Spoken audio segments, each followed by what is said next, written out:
Star Tamil செய்திகள். முதலில் தலைப்புச் செய்திகள்.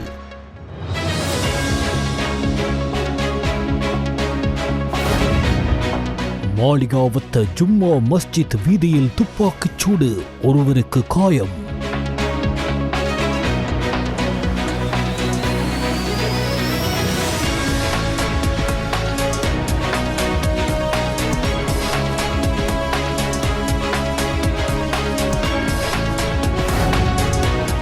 சீன விடுதலை ராணுவத்தின் வெற்றியின் 80வது ஆண்டு நிறைவு கொண்டாட்டங்கள் பெய்ஜிங்கில் நடைபெற்றது.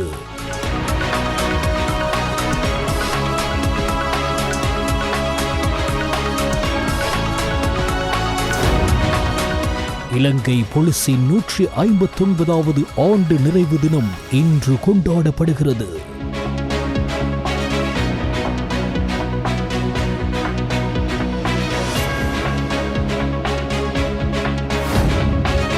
முன்னாள் அமைச்சர் ராஜித சேனாரத்ன லஞ்ச ஒழிப்பு ஆணைக்குழுவில் ஆஜர்.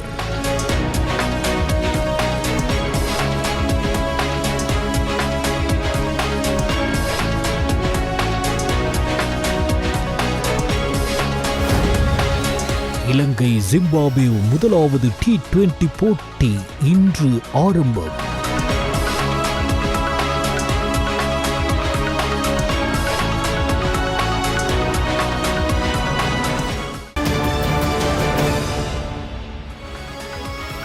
உள்நாட்டுச் செய்திகள்.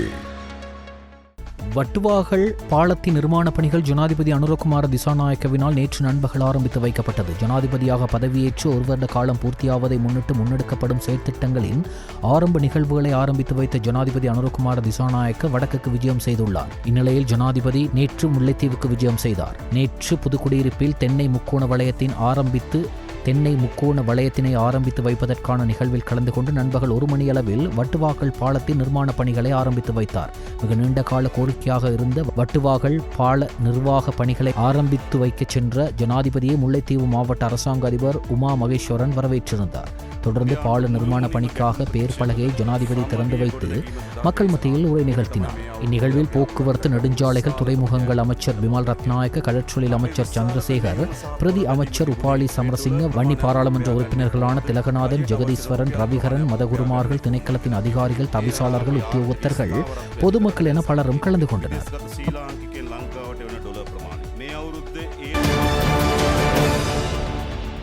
இலங்கை போலீசின் 159வது ஆண்டு நிறைவு தினம் இன்று கொண்டாடப்படுகிறது. முதல் போலீஸ் நிலையம் 1866 செப்டம்பர் 3ஆம் தேதி அன்று நிறுவப்பட்டு GWR கேம்பல் முதல் போலீஸ் அதிகாரியாக நியமிக்கப்பட்டார். இந்த திகதி இலங்கை போலீசின் ஸ்தாபக நாளாக கருதப்படுகிறது. இதனை நினைவு கூறும் வகையில் இன்று போலீஸ் களப்படை தலைமையகத்தில் விசேட நினைவு விழா ஒன்று இடம்பெற்றது.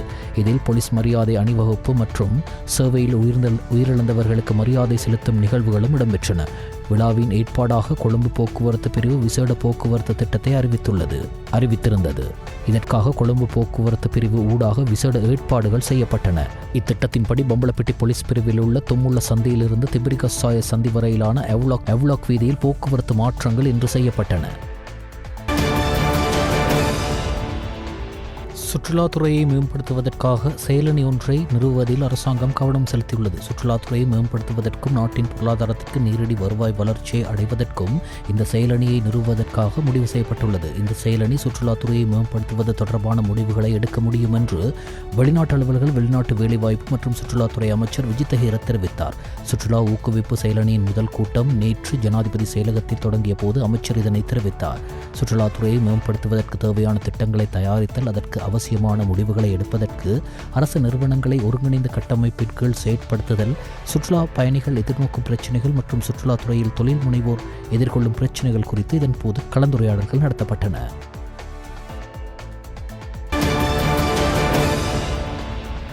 மாளிகாவத்த ஜும்மா மஸ்ஜித் வீதியில் துப்பாக்கிச்சூடு சம்பவம் ஒன்று இன்று இடம்பெற்றது. வணிக இடத்தில் இருந்த இளைஞர் ஒருவரை குறிவைத்து துப்பாக்கிச்சூடு மேற்கொள்ளப்பட்டதாக தெரிவிக்கப்படுகிறது. துப்பாக்கிச்சூட்டில் காயமடைந்த இளைஞன் சிகிச்சைக்காக கொழும்பு தேசிய வைத்தியசாலையில் அனுமதிக்கப்பட்டுள்ளார். மோட்டார் சைக்கிளில் வந்த இருவர் T56 ரக துப்பாக்கியை பயன்படுத்தி துப்பாக்கிச்சூடு நடத்தியதாக போலீசார் தெரிவித்தனர். சம்பவம் குறித்து போலீசார் மேலதிக விசாரணைகளை மேற்கொண்டு வருகின்றனர்.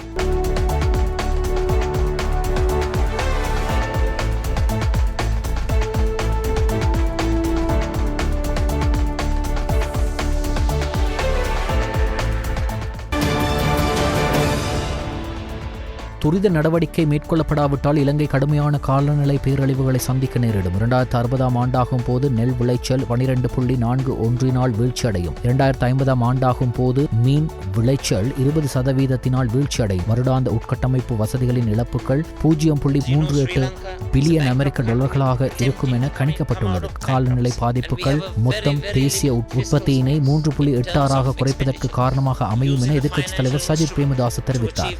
மாலைத்தீவின் முன்னாள் ஜனாதிபதியும் காலநிலை அனர்த்த ஒன்றியத்தின் பொதுச் செயலாளருமான முகமது நஷீத் பங்கு பெற்றிய சுற்றுச்சூழல் தொடர்பான பாராளுமன்ற துறைசார் மேற்பார்வை குழுவில் உரையாற்றும் போதே எதிர்க்கட்சித் தலைவர் சஜித் பிரேமதாச இவ்வாறு தெரிவித்தார்.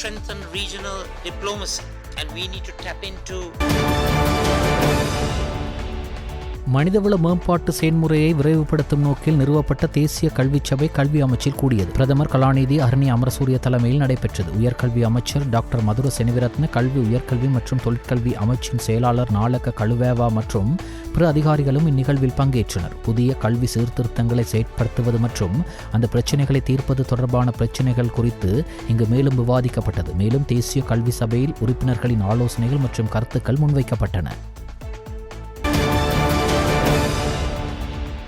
செம்மணி சிந்துபாத்தி மனித புதைக்குழியில் நேற்று மேலும் 4 எலும்புக்கூடுகள் அடையாளம் காணப்பட்டுள்ளது. அதன் அடிப்படையில் இதுவரை 222 மனித எலும்புக்கூடுகள் அடையாளம் காணப்பட்டுள்ளதுடன் இதில் 206 மனித எலும்புக்கூடுகள் முழுமையாக அகழ்ந்தெடுக்கப்பட்டுள்ளது. யாழ்ப்பாணம் செம்மணி அரியாலை சிந்துபாத்தி இந்து மயான மனித புதைக்குழியின் 2ஆம் கட்ட அகழ்வு பணிகள் 41வது நாளாக யாழ்ப்பாண மாவட்ட மேலதிக நீதவான் எஸ் லெனின்குமார் முன்னிலையில் முன்னெடுக்கப்பட்டமை குறிப்பிடத்தக்கது.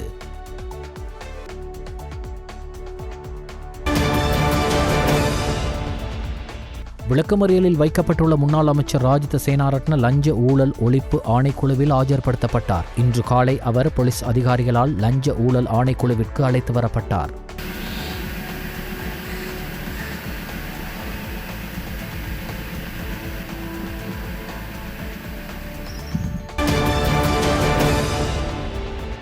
ஸ்ரீலங்கா சுதந்திர கட்சியின் 74வது ஆண்டு பூர்த்தி நிகழ்வுக்கு தமக்கு அழைப்பு விடுக்கப்படவில்லை என பாராளுமன்ற உறுப்பினர் தயாசிறி ஜெயசேகர தெரிவித்துள்ளார். நேற்று இடம்பெற்ற ஊடகவியலாளர் சந்திப்பில் கலந்து கொண்ட அவர் இந்த விடயத்தை குறிப்பிட்டுள்ளார். இது தொடர்பில் அவர் மேலும் தெரிவித்ததாவது, ஸ்ரீலங்கா சுதந்திர கட்சியின் நேற்றைய நிகழ்வுகளை ஏற்பாடு செய்துள்ள நிமால் சிறிபால்டி சில்வா மற்றும் துமிந்த திசாநாயக் ஆகியோர் சட்ட ரீதியாக பொறுப்புக்கு வந்தவர்கள் அல்ல என தயாசிறி ஜெயசேகர் குறிப்பிட்டுள்ளார்.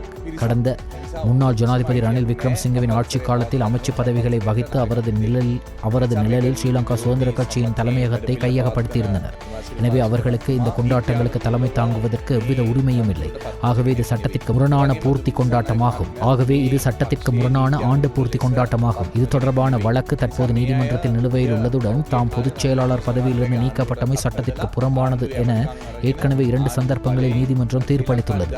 விரைவில் நீதிமன்றம் அறிவிக்கும் தீர்மானத்திற்கமைய சட்ட ரீதியாக பொறுப்பேற்று ஸ்ரீலங்கா சுதந்திர கட்சியில் பயணிப்பதற்கு எதிர்பார்த்துள்ளதாக பாராளுமன்ற உறுப்பினர் தயாசிறி ஜெயசேகர் குறிப்பிட்டுள்ளார். இந்தோனேஷியாவின் ஜகர்த்தாவில் கைது செய்யப்பட்டு இலங்கைக்கு அழைத்து வரப்பட்ட பிரபல ஒழுங்கமைக்கப்பட்ட குற்ற கும்பலைச் சேர்ந்த 5 பேரையும் 90 நாட்கள் தடுப்பு காவலில் வைத்து விசாரிக்க அனுமதி வழங்கப்பட்டுள்ளது. பயங்கரவாத தடுப்புச் சட்டத்தின் கீழ் அவர்களிடமிருந்து வாக்குமூலங்கள் பதிவு செய்யப்படும் என்று குற்றப்புலனாய்வு திணைக்களம் தெரிவித்துள்ளது. கடந்த சனிக்கிழமை 30ஆம் தேதி இந்த 5 சந்தேக நபர்களும் இலங்கைக்கு அழைத்து வரப்பட்டனர். இவர்களில் 3 குற்றப்புலனாய்வு திணைக்களத்தின் காவலிலும் 2 மேற்கு மாகாண வடக்கு குற்றப்பிரிவின் காவலிலும் உள்ளனர். குற்றவாளிகளான மத்தினு பத்மசிறி பெரேரா என்ற கேல்பத்திரை பத்மே, திலங்க சம்பத் சில்வா என்ற பானதுர நிலங்க மற்றும் சலிந்த மதுஷான் பெரேரா என்ற கமாண்டு சலிந்த ஆகியோர் குற்றப்புலனாய்வு திணைக்களத்தின் காவலில் விசாரணைக்காக தடுத்து வைக்கப்பட்டுள்ளனர். அதேபோல் லைரு மதுஷாங்க என்ற தமிழி லைரு மற்றும் என் பிரசங்க என்ற பெக்கோ சமான் ஆகியோர் மேற்கு மாகாண வடக்கு குற்றப்பிரிவின் காவலில் வைக்கப்பட்டுள்ளனர். முன்னாள் பெட்ரோலிய அமைச்சர் அனுர பிரியதர்சன யாப்பா, அவரது மனைவி உள்ளிட்ட பிரதிவாதிகளுக்கு எதிராக கொழும்பு மேல் நீதிமன்றத்தில் குற்றப்பத்திரிகை தாக்கல் செய்யப்பட்டுள்ளதாக போலீசார் கொழும்பு நீதவான் நீதிமன்றத்தில் தெரிவித்தனர். 2014 டிசம்பரில் வெள்ள நிவாரணம் வழங்குவதாக கூறி இலங்கை பெட்ரோலிய கூட்டுத்தாபனத்திற்கு சொந்தமான 6.1 மில்லியன் ரூபாய்க்கு மேல் மதிப்புள்ள தொகையை சட்டவிரோதமாக செலவழித்து அரசாங்க நிதியை முறைகேடாக பயன்படுத்திய குற்றச்சாட்டின் அடிப்படையில் இந்த வழக்கு தாக்கல் செய்யப்பட்டுள்ளது. இந்த வழக்கு கொழும்பு மேலதிக நீதவான் லியான் வருஷவிதான முன்னிலையில் விசாரணைக்கு வந்தது. இதன் இதன்போது பிரதிவாதிகள் மீது கொழும்பு மேல் நீதிமன்றத்தில் குற்றப்பத்திரிகை தாக்கல் செய்யப்பட்டுள்ளதாக குற்றப்புலனாய்வு திணைக்களம் நீதிமன்றத்திற்கு அறிவித்தது. அதன்படி அழைப்பாணை விடுக்கப்படும் போது பிரதிவாதிகள் மேல் நீதிமன்றத்தில் ஆஜராக வேண்டும் என நீதவான் உத்தரவிட்டார். பின்னர் வழக்கு நடவடிக்கைகளை நிறைவு செய்ய உத்தரவிடப்பட்டது.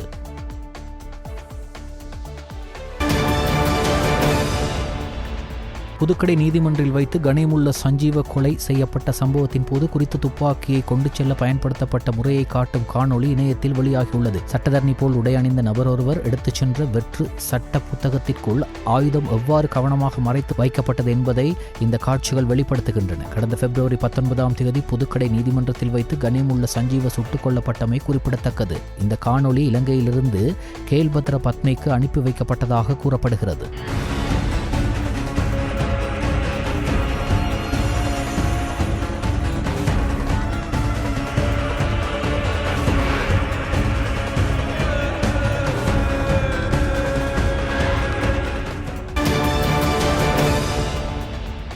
பிரபல ஒழுங்கமைக்கப்பட்ட குற்றவாளியான அரக்கட்டாவை நீதிமன்ற வளாகத்தில் கொலை செய்ய திட்டமிட்டு பத்திரிகையாளர் போல் மாறு வேடமிட்டிருந்த துப்பாக்கிதாரி ஒருவர் மேற்கு மாகாண வடக்கு குற்றப்பிரிவால் கைது செய்யப்பட்டார். சந்தேக நபர் நேற்று மாரகமவில் வைத்து கைது செய்யப்பட்டார். இந்த கொலை திட்டம் கேல்பத்ர பத்மேவின் வேண்டுகோளின் பேரில் திட்டமிடப்பட்டதாக போலீசார் தெரிவித்தனர். சந்தேக நபரிடமிருந்து எரிந்த நிலையில் ஒரு வீடியோ கேமரா மற்றும் துப்பாக்கி ஒன்று கைப்பற்றப்பட்டன.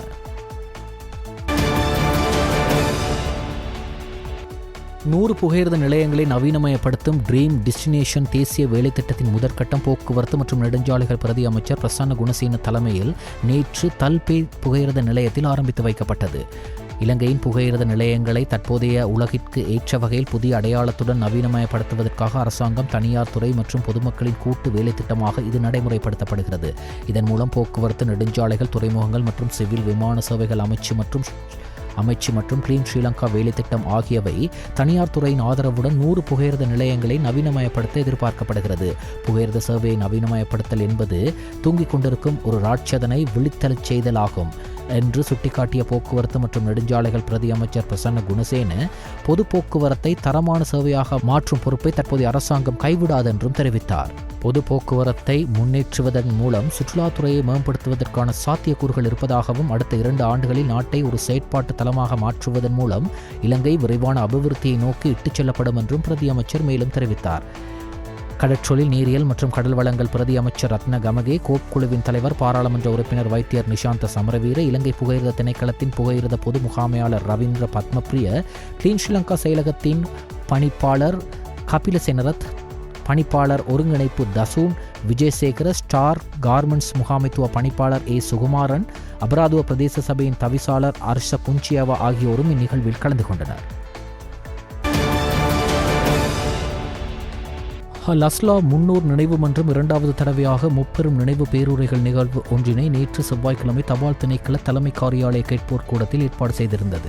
நாட்டிற்கும் முஸ்லிம்களுக்கும் அரும் பணியாற்றிய மறைந்த முன்னோர்களான சர் ராஷிக் ஃபரீட், முன்னாள் பாராளுமன்ற உறுப்பினர்களான HM இஸ்மாயில் மற்றும் AHM அஸ்வர் ஆகியோருக்கான நினைவு பேருரை நிகழ்வு அல் அஸ்லா முன்னோர் நினைவு மன்ற தலைவர் MHM ரியாஸ் தலைமையில் இடம்பெற்றது.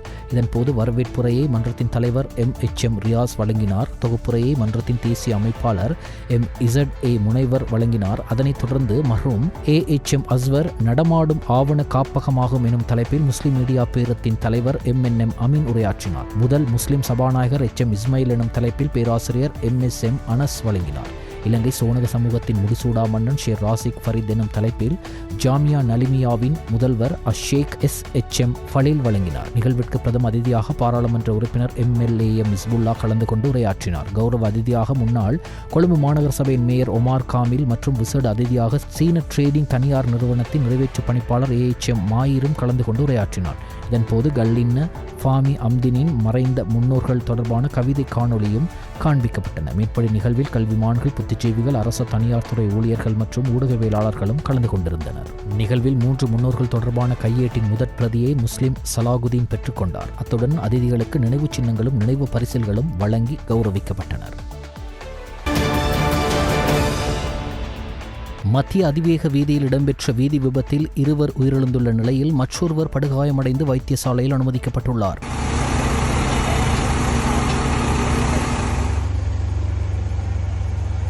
நேற்றிரவு 11 மணி அளவில் இந்த விபத்து இடம்பெற்றுள்ளதாக தெரிவிக்கப்படுகிறது. லொரி ஒன்றும் பவுசர் வாகனம் ஒன்றும் மோதியதில் இந்த விபத்து ஏற்பட்டதாக போலீசார் தெரிவித்தனர். லொரியில் பயணித்த இருவரே உயிரிழந்துள்ளதாக போலீசார் மேலும் தெரிவித்தனர்.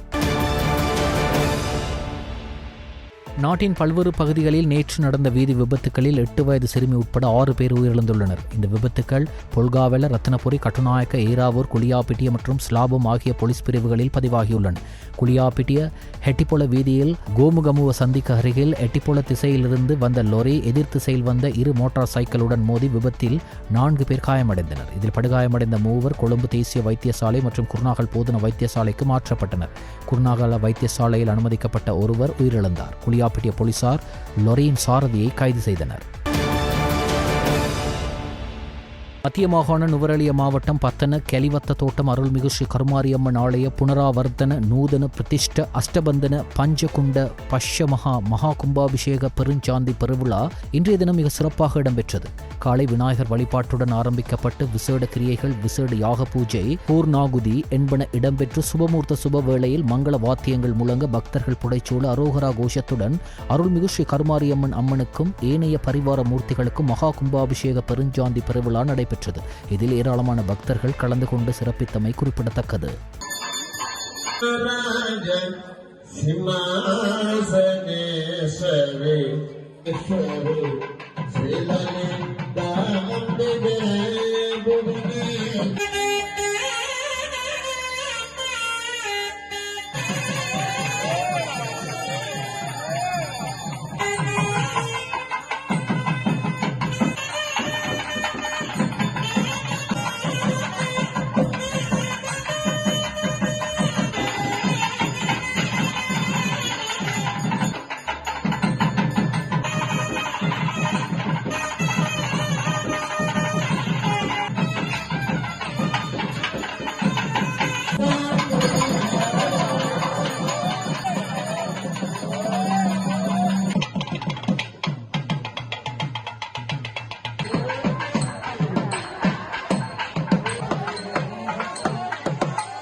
செம்மணி புதைக்குழி விவகாரத்தை திசை திருப்பி அதனை மூடி மறைப்பதற்காகவே ஜனாதிபதி வடக்குக்கு வந்துள்ளார் என வெளியாகும் தகவல்களை அமைச்சர் ராமலிங்கம் சந்திரசேகர் அடியோடு நிராகரித்துள்ளார். ஜனாதிபதி அனுரகுமார் திசாநாயக்க தலைமையில் பரந்தன், கரச்சி, முல்லைத்தீவு வீதியில் நந்திக்கடல் வாவிற்கு அருகில் அமைந்துள்ள வட்டுவாக்கல் பாலத்தின் நிர்மாண பணிகளை தொடங்கி வைக்கும் நிகழ்வில் நேற்று கலந்து கொண்டு மக்கள் மத்தியில் உரையாற்றும் போதே அவர் இவ்வாறு தெரிவித்தார். அவர் மேலும் கூறியதாவது, வடக்கில் உள்ள புதைக்குழிகளை மூடி மறைப்பதற்காகவே யாழ்ப்பாணத்திற்கு வந்து அபிவிருத்தி நடவடிக்கைகளை ஜனாதிபதி ஆரம்பித்து வைக்கின்றார் என சில தமிழ் அரசியல்வாதிகள் பாவித்தனமான கருத்துக்களை வெளியிட்டு வருகின்றனர். செம்மணி புதைக்குழியை தோண்டுவதற்கு நிதி ஒதுக்கியது யார்? ஸ்கேன் இயந்திரம் கொண்டு வந்தது யார்? புதைக்குழியை பாதுகாப்பதற்கு இரவு நேரங்களில் காவலாளிகளை போட்டிருப்பது யார்? இவற்றையெல்லாம் எமது அரசாங்கமே செய்கின்றது என்று அமைச்சர் தெரிவித்தார். இது தொடர்பில் நீதியான விசாரணைகள் முன்னெடுக்கப்பட்டு மக்களுக்கு நீதி நிலைநாட்டப்படும். இது தொடர்பான உறுதிமொழியை கூட ஜனாதிபதி வழங்கியுள்ளார். இனிமேலும் தமிழ் மக்களுக்கு இப்படியான அரசியல்வாதிகளால் தண்ணி காட்ட முடியாது. தமிழ் மக்கள் அவர்களை நிராகரித்து விட்டனர். இதனால்தான் கடந்த உள்ளூராட்சி தேர்தலில் குப்பைகள் எல்லாம் கூட்டுச் சேர்ந்தன. துரோகிகள் என விமர்சிக்கப்பட்டவர்களும் கூட கூட்டுச் சேர்ந்தனர். ஜனாதிபதி ஆட்சிக்கு வந்து எதிர்வரும் 23ஆம் தேதி ஒரு வருடமாகின்றது. பொருளாதார சவால்கள் உள்ளன. அவற்றை வெற்றிகரமாக எதிர்கொண்டால்தான் அபிவிருத்திகளை முன்னெடுக்கக்கூடியதாக இருக்கும். பொருளாதாரத்தை ஸ்திரப்படுத்தி வருகின்றோம். நமக்கு எதிராக மக்கள் மத்தியில் கருத்துக்கள் விதைக்கப்படலாம். ஆனால் உண்மை என்னவென்பதை மக்கள் அறிந்து கொள்வார்கள். எங்களுக்கான ஆதரவை மென்மேலும் வெளிப்படுத்துவார்கள் என்றார். இராணுவத்தினரை பழிவாங்கும் வகையில் அரசாங்கம் செயல்படுகிறது. பயங்கரவாதிகளை கோலாகலமாக கொண்டாடும் போது அமைதி காக்கிறது என ஸ்ரீலங்கா பொதுஜன பெரமுனவின் பொதுச் செயலாளர் சாகர காரியவசம் தெரிவித்துள்ளார். மாநாயக்க தேரர்களுக்கு கடிதம் ஒன்றை அனுப்பி வைத்து அவர் இவ்வாறு தெரிவித்துள்ளார். 30 வருட கால பயங்கரவாத யுத்தத்திலிருந்து நாட்டை மீட்டெடுத்து 16 ஆண்டுகள் நிறைவடைந்துள்ளன. யுத்தம் முடிவடைந்தாலும் பயங்கரவாதத்திற்குரிய பிரிவினைவாதம் இன்றும் இல்லாதொழியவில்லை என்பதை புரிந்து கொள்வது ஒன்றும் கடினமானதல்ல. தாய் நாட்டை பாதுகாப்பதற்காக தனது உயிரையும் அர்ப்பணிப்பதற்கு முன்வந்த இராணுவத்தினர் இன்று பழிவாங்கப்படுவதன் ஊடாக அதனை விளங்கிக் கொள்ளலாம். இது வடக்கின் சாதாரண மக்களின் தேவைக்காக வல்ல என்பதை நாம் தெளிவாக புரிந்து கொண்டுள்ளோம். தற்போதைய ஆட்சியாளர்கள் இராணுவத்தினருக்கு எதிராக வெறுப்பான நிலைப்பாட்டை கொண்டுள்ளார்கள். இந்த அரசாங்கம் ஆட்சிக்கு வருவதற்கு பல்வேறு தரப்பினர் ஒத்துழைப்பு வழங்கினார்கள் என்பது ஒன்றும் ரகசியமல்ல. அரசாங்கத்தினூடாக இராணுவத்தினரை பழிவாங்குவது ஒரு தரப்பினரது பிரதான நோக்கமாகும். இரு தரப்பினருக்கும் இடையிலான தெளிவான புரிந்துணர்வுடன் இராணுவத்தை பழிவாங்கும் செயற்பாடுகள் மேற்கொள்ளப்படுகின்றன. பயங்கரவாதிகளை கோலாகலமாக கொண்டாடும் போது அரசாங்கம் அமைதி காக்கிறது. யுத்தத்தை முடிவுக்கு கொண்டு வந்த இராணுவத்தின் அதிகாரிகளுக்கு சர்வதேச மட்டத்தில் தடைகள் விதிக்கப்படும் போது அரசாங்கம் அதற்கு எதிராக செயற்படுவதில்லை என அந்த கடிதத்தில் அவர் குறிப்பிட்டுள்ளார். போலீஸ் தலைமையகத்தின் மின் தூக்கி செயற்பாட்டாளரை குற்றவியல் மிரட்டல் மற்றும் அச்சுறுத்தல் விடுத்த குற்றச்சாட்டுகளிலிருந்து முன்னாள் போலீஸ் மா அதிபர் பூஜித ஜெயசுந்தரவை கோட்டை நீதவான் நீதிமன்றம் இன்று விடுதலை செய்ய உத்தரவிட்டது. எதிர்வரும் சனிக்கிழமை நடைபெறவிருந்த ஐக்கிய தேசிய கட்சியின் 79வது ஆண்டு நிறைவு விழாவை ஒத்திவைக்க ஐக்கிய தேசிய கட்சியின் நிர்வாக குழு தீர்மானித்துள்ளது. முன்னாள் ஜனாதிபதி ரணில் விக்ரமசிங்கவின் உடல்நிலையை கருத்தில் கொண்டு இந்த தீர்மானம் மேற்கொள்ளப்பட்டுள்ளதாக கூறப்படுகிறது. நேற்று கொழும்பில் கூடிய ஐக்கிய தேசிய கட்சியின் நிர்வாக குழு இந்த தீர்மானத்தை எடுத்ததாக ஐக்கிய தேசிய கட்சியின் பொதுச் செயலாளர் சட்டத்தரணி தலத்தா அத்துக்குரல்ல தெரிவித்தார். ஒத்திவைக்கப்பட்ட ஐக்கிய தேசிய கட்சியின் 79வது ஆண்டு விழாவை இந்த மாதம் வேறு ஒரு நாளில் நடத்த நடவடிக்கை எடுக்கப்படும் என்று ஐக்கிய தேசிய கட்சியின் பொதுச் செயலாளர் தலத்தா அத்துக்குரல்ல மேலும் தெரிவித்தார். முன்னாள் ஜனாதிபதி ரணில் விக்ரமசிங்கவுக்கு வழங்கப்பட்ட மருத்துவ ஆலோசனை மற்றும் நிர்வாக குழு உறுப்பினர்களின் கோரிக்கையின் அடிப்படையில் இந்த தீர்மானம் எடுக்கப்பட்டதாக ஐக்கிய தேசிய கட்சியின் பொதுச் செயலாளர் மேலும் தெரிவித்தார். 2 கிலோ 755 கிராம் ஹெரோயினுடன் சந்தேக நபர் ஒருவர் கைது செய்யப்பட்டுள்ளார். மன்னார் குற்றப்புலனாய்வு பிரிவின் அதிகாரிகள் குழு ஒன்று வலஸ்முல்ல போலீஸ் பிரிவின் மொரகந்த கொடவெவ அருகே சந்தேக நபரை கைது செய்ததாக போலீசார் தெரிவித்தனர். கைது செய்யப்பட்ட சந்தேக நபர் வலஸ்முல்ல பிரதேசத்தைச் சேர்ந்த 33 வயதுடையவர் என தெரிவிக்கப்படுகிறது. வலஸ்முல்ல போலீசார் மேலதிக விசாரணைகளை மேற்கொண்டு வருகின்றனர். நுவரெலிய போலீஸ் பிராந்தியத்திற்கு புதிய சிரேஷ்ட போலீஸ் அத்தியட்சகர் திரு GPJS சந்திரசேகர பண்டார நேற்று செவ்வாய்க்கிழமை உத்தியோகபூர்வமாக தமது கடமைகளை பொறுப்பேற்றார். நுவரெலியாவில் உள்ள சிரேஷ்ட போலீஸ் அத்தியட்சகர் அலுவலகத்தில் நேற்று காலை 9 மணியளவில் இடம்பெற்ற சர்வமத தலைவர்களின் ஆசியுடன் நடைபெற்ற நிகழ்வில் புதிய சிரேஷ்ட போலீஸ் அத்தியட்சகர் பொறுப்புகளை ஏற்றுக்கொண்டார். இந்நிகழ்வில் நுவரெலிய பிராந்திய உதவி போலீஸ் அத்தியட்சகர்கள், பிராந்திய போலீஸ் நிலைய பொறுப்பதிகாரிகள் என பலரும் கலந்து கொண்டனர். இதுவரை நுவரெலிய பிராந்திய சிரேஷ்ட போலீஸ் அத்தியட்சகராக கடமையாற்றிய திரு அனுருத்த பண்டார அக்மன பதவி உயர்வு பெற்று சென்றமையால் அவருடைய பதவிக்கு திரு GPJS சந்திரசேகர பண்டார நியமிக்கப்பட்டுள்ளார்.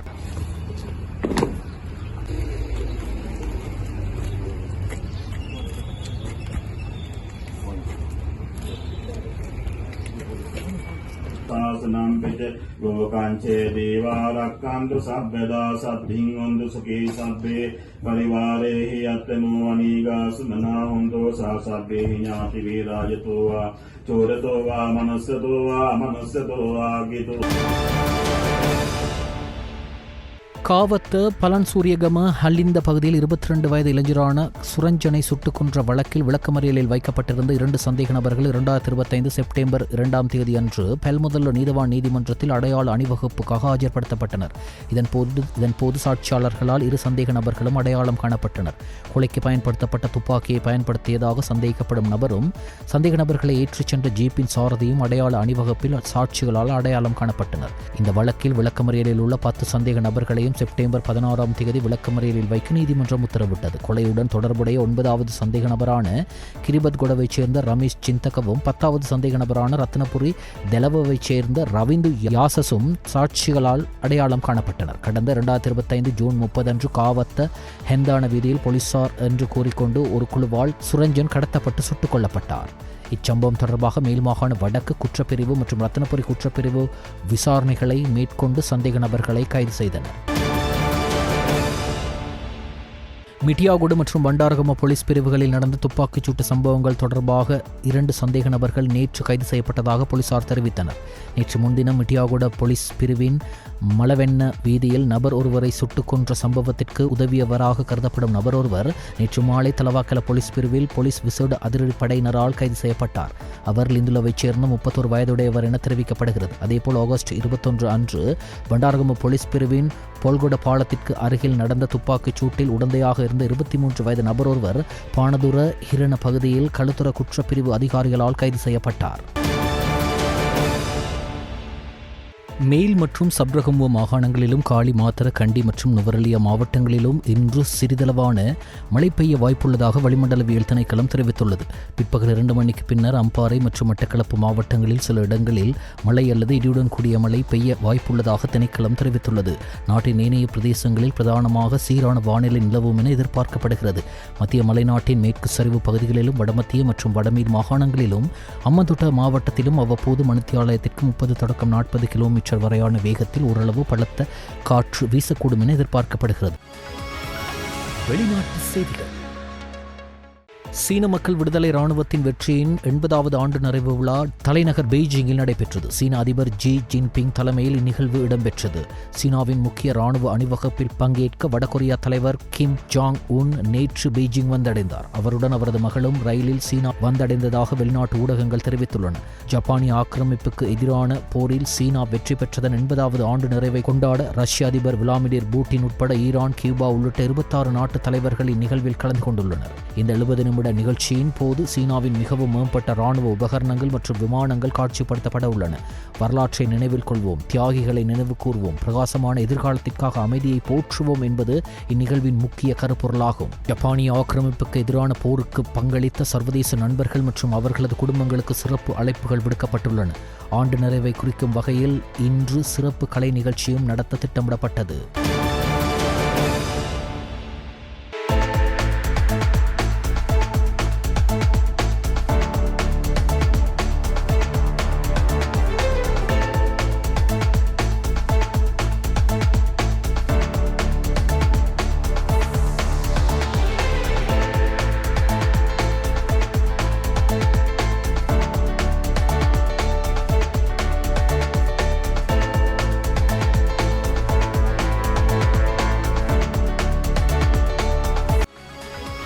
விளையாட்டு செய்திகள். சுற்றுலா இலங்கை மற்றும் ஜிம்பாப்வே அணிகளுக்கு இடையிலான முதலாவது 20-20 போட்டி தற்போது நடைபெற்று வருகிறது. ஜிம்பாப்வேவில் உள்ள அராரே மைதானத்தில் இந்த போட்டி நடைபெற்று வருகிறது. போட்டியில் நாணய சுழற்சியில் வென்ற இலங்கை அணி முதலில் களத்தடுப்பில் ஈடுபட தீர்மானித்துள்ளது. 2 ஓவர்கள் முடிவில் ஜிம்பாப்வே அணி ஆட்டமிழக்காமல் 18 ஓட்டங்களை பெற்றுள்ளது.